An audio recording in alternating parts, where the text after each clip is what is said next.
So our long COVID research journey started in the initial stages of 2020 when the pandemic was first declared by the World Health Organization.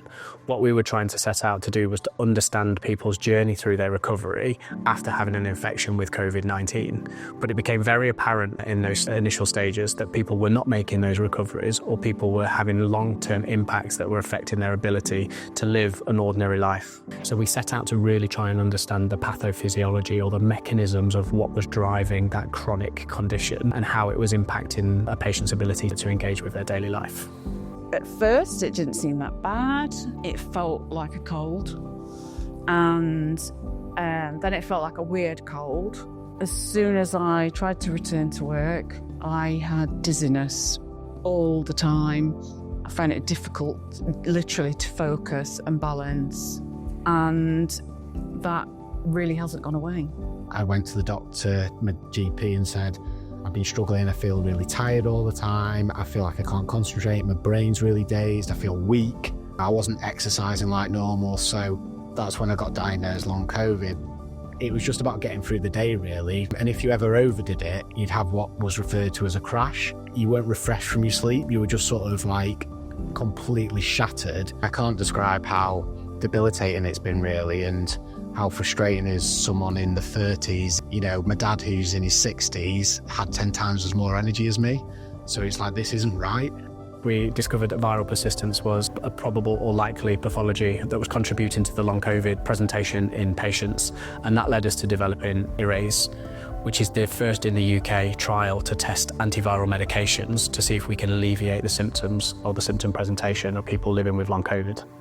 So we've got a range of equipment, as you can see in this lab here, that really helped me with my PhD and supporting people living with long COVID to find out a little bit what causes their symptoms, what causes this heightened malaise response. We know long COVID is a multi-system condition, so it's important for us to have that multi-system focus when we're doing these investigations. So specifically, we like to look at how the lungs are working, how the heart's working, and how the muscles are working in isolation, but also in coordination with each other.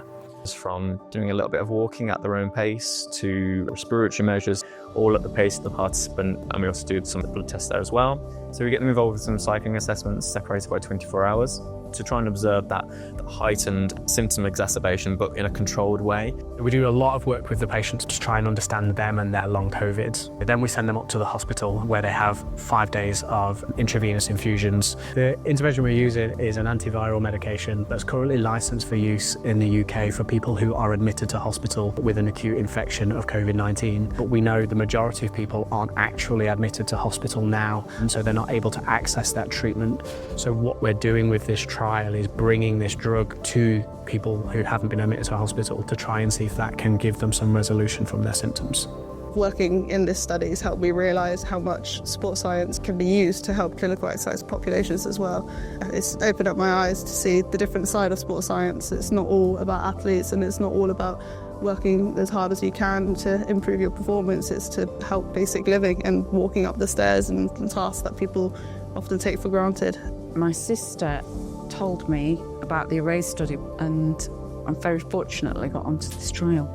I was really pleased, and I'm lucky to get on it. I'm hoping that this trial will make a bit of a difference. The main difference I've noticed since taking the medication is I feel like my lungs completely cleared, so my breathing feels much better. I've been able to do more in terms of more activity, not having to rest as much, and one of the biggest changes has been my sleep as well. Now I wake up and I feel like it's restored my energy a bit. I feel like the treatment has hit the root cause of the problem. I'm feeling much more hopeful about the future. And yeah, it's given me my life back, really, is the way I see it. In terms of what the impact and what we're hoping to achieve with this trial, at the moment we're testing the feasibility of using this medication in those kind of patients in community settings. If that's positive, then we're able to progress to what's called a randomised control trial, which is where we can test the efficacy of this drug against other medications or against a placebo. And that will allow us to start making headway in the development of treatment plans that can support people living with long COVID.